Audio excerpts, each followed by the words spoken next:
Hello guys, welcome to Ashish Academy again. Now we are going to discuss very important topic of a JDK 1.8 is lambda expression basically, and the use requirement of a lambda expression. It's a very famous interview questions and the new feature added into JDK 1.8. So before going to discuss lambda expression, we will also discuss anonymous classes. Anonymous classes are classes where we define the classes and instantiate in a one steps. Basically, so declaration and instantiation is a one step that is basically called as anonymous classes. So there is a one issue in the anonymous classes is that if the implementation of your anonymous is very simple, such as an interface that contains only one method. So if any interface has only a one method, okay, then the syntax of anonymous classes may seem unwieldy and unclear. In these cases, you are usually trying to pass a functionality as an argument to another method, such as what action should be taken when someone clicks on a button. So basically, anonymous classes are generally used in Swing when we will use that action performed or the method. Basically, it is when we are clicking on any particular button, and it is used in the Swing or AWT. That's a very simple example of anonymous classes. So in that case, lambda expression enables you to do this, to treat a functionality as a method, argument, or code as a data. So the key point is we can pass a functionality as a method argument. That is a key point. That is you should know basically. And it is so many times it is required when we are dealing the code. Now there are other examples or requirement why the lambda expression required. So lambda expression basically express instances of a functional interfaces. So including to lambda expression, we are also going to discuss functional interface.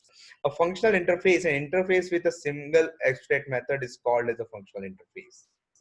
An example of a java.lang.runnable. So we have seen that runnable interface in threading, the way we create a thread when any particular class implements the runnable and then create a threads like that, and there is a run method. So that is a very typical example. So lambda expression implements the only abstract function and therefore implement functional interfaces. So lambda expression are added in JDK 1.4 and provide below functionalities. So these three functionalities also you can consider when you think about what is the requirement of a lambda expression when we are writing any code. So enable to treat a functionality as a method argument or code as a data. So in earlier JDK or any Java implementations, you can pass only the custom objects or primitive data types as a method argument. Correct? We have seen so many methods in earlier in our programming code where we have passed some data types for any other operation which you are performing on a data types or arrays, or maybe we can also pass a custom Java classes as an argument, but we never ever had that functionality passed to an method, right? That is a very basic requirement when you are think about the lambda expression, a function that can be created without belonging to any class. That is another example. A lambda expression can be passed around if it was an object and executed on demand. So these three very important points when you think what is the requirement of a lambda expressions. Functional interfaces also, we have an interface with a single abstract method is called functional interface. Example of is a java.lang.runnable. So what is how the lambda expression looks like? In lambda expression, argument list, arrow, and body. This is the signature you can say, or maybe a code snapshot. This is the way argument list. It can be empty or non-empty. So any multiple arguments can be there. One argument can be there. So it depends. Okay. Arrow token. So this is a basically arrow. It is used to link argument list and body of expression. So this body of a expression will be linked with the argument. So this is a basically linking. Okay, and body, it contains the expression and a statement of a lambda expression. So body basically what you wanted to perform here, that is called under this body. Okay, functional interfaces. Lambda expression provides the implementation of a functional interfaces, that is we already discussed. An interface which has only one abstract method is called as a functional interfaces. And when we define any functional interfaces, you need to use this annotation at the rate functional interfaces, declare this interface. Okay, some more points in functional interfaces. An interface with exactly one abstract method is called as a functional interfaces. Abstract method we already discussed in earlier section when we discussed abstract class. Okay, it is not mandatory to use it, but it's a best practice to use it with the functional interface to avoid the addition of an extra method accidentally.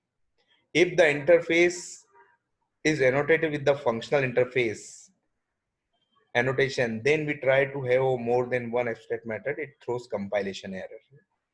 So now that can be also an interview question, or maybe there can be objective pattern questions, that is you need to understand there has to be only one abstract method. The major benefits of Java 8 functional interface is that we can use a lambda expression to instantiate them and avoid using a bulk anonymous classes implementations. So in first slide, we already discussed what are the basically benefits and how we can use this lambda expression in place of these anonymous classes. Java 8 collection API has been rewritten and new stream API is introduced that use a lot of functional interfaces. Yes, this is a very important point. Java 8 collection APIs uh, written as well as a new streaming APIs has provided. That is also we will see, and where so many functional interfaces has been used it here. Okay, in collection API, in that session, theory session, I have added some additional Java 8 features. So you can go through and revisit that, where you can find out there is a functional interfaces, how we have used it through a collections. Okay. So this is a code snapshot. Basically, you can see this is an interface. It's a functional interface payable, where is a one method we have defined is public string pay, and we are passing one argument is money, and this class has a lambda expression in for, and this is a public method here. Okay, so this is a basically a typical lambda expressions. Okay, you see the body has that written statement only, where we are just passing that string with the giving attachment, so you can give any implementation whatever you wanted to give it. Okay, and this arrow is linking with the parameter. This is an argument list. This argument list is money which we are already passing here. Okay, so you can print this statement and you can see what is the output of this. Okay, so when we are saying this s1 is this variable which is representing to this payable. Okay, and this is a basically a pay method here. So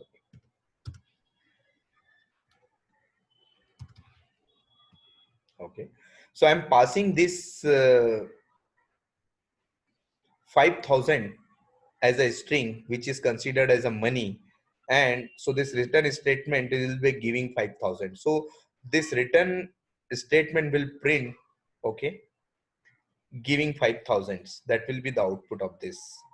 Now again I am just here functional parenthesis you can, so here we have just this money and this parenthesis we have given, that is also you can remove it here, and you can arrow and provide the body here.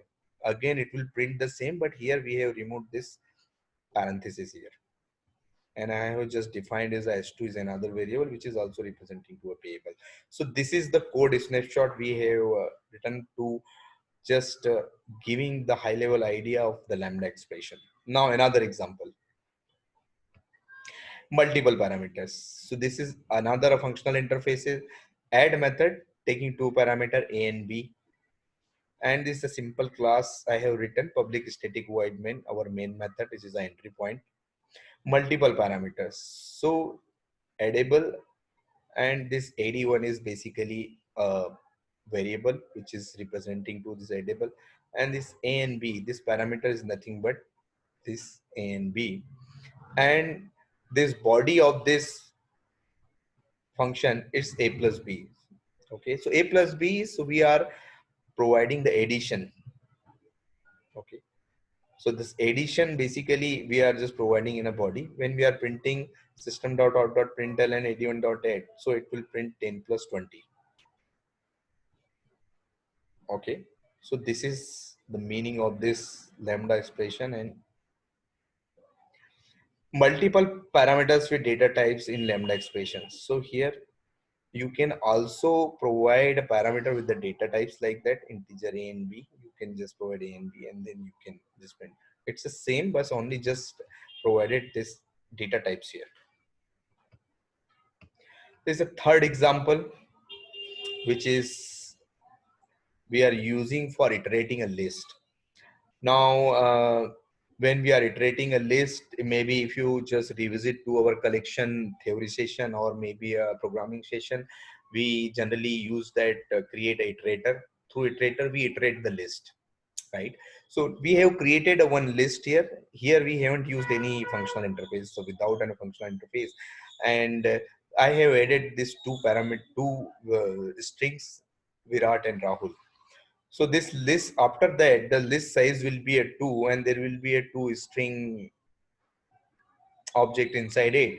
And these, so when we are iterating and printing it, this Virat and Rahul will be the output of this. So we are printing like this here.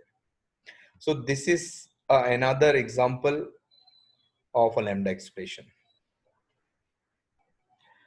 So let's go to a code, and then we will see how we can write a code. And then it's a simple. I have just given this code explainer. Same thing I have written in our Eclipse, and then you can see how we can execute and run it.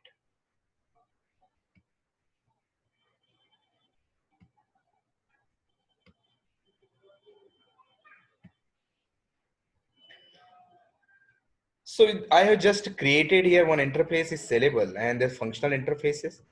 And I have just created this simple class here inside this interface IMPL. This is a package here, and this is a one method cell, and it has a one parameter thing.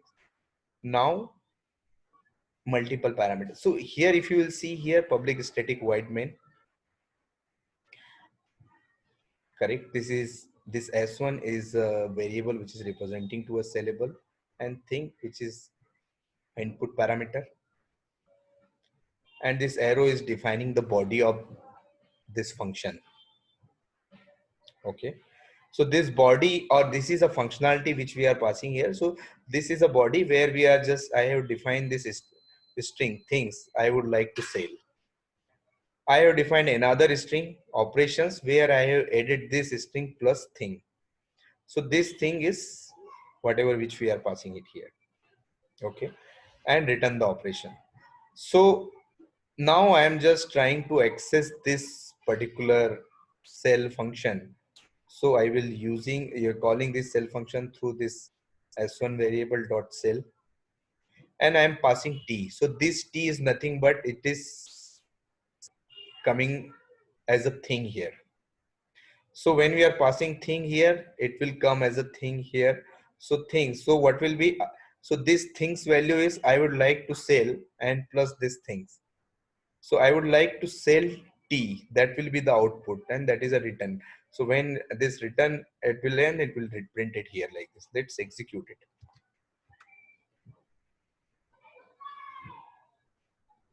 So I would like to sell T. This is the output. So we are just passing this T as a thing here, and then we are adding, and this is the way we can use this lambda expression. Another example here, parameters which we already seen it, add interface here. Say add interface representing to a1 is a plus b, This a plus b is a body of this function. Okay. And this a plus b is nothing but this a and b. So I can print system.out.println a1 dot add. This output will be a 7 because this body is saying a plus b. So 3 plus 4 will be a 7. Then another example of this add.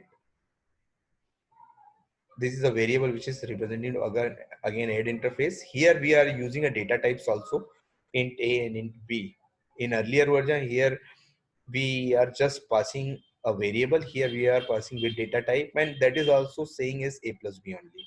Now if we are call this, so this add method which we are calling through this variable which is representing to add interface, add one, which is representing to here, it call this add method passing 3 or 4. This 3 and 4 will be passed here, and the body of this here a plus b. So the output will be 7 and 7. You see here, that will be 7 and 7. So this is the output here.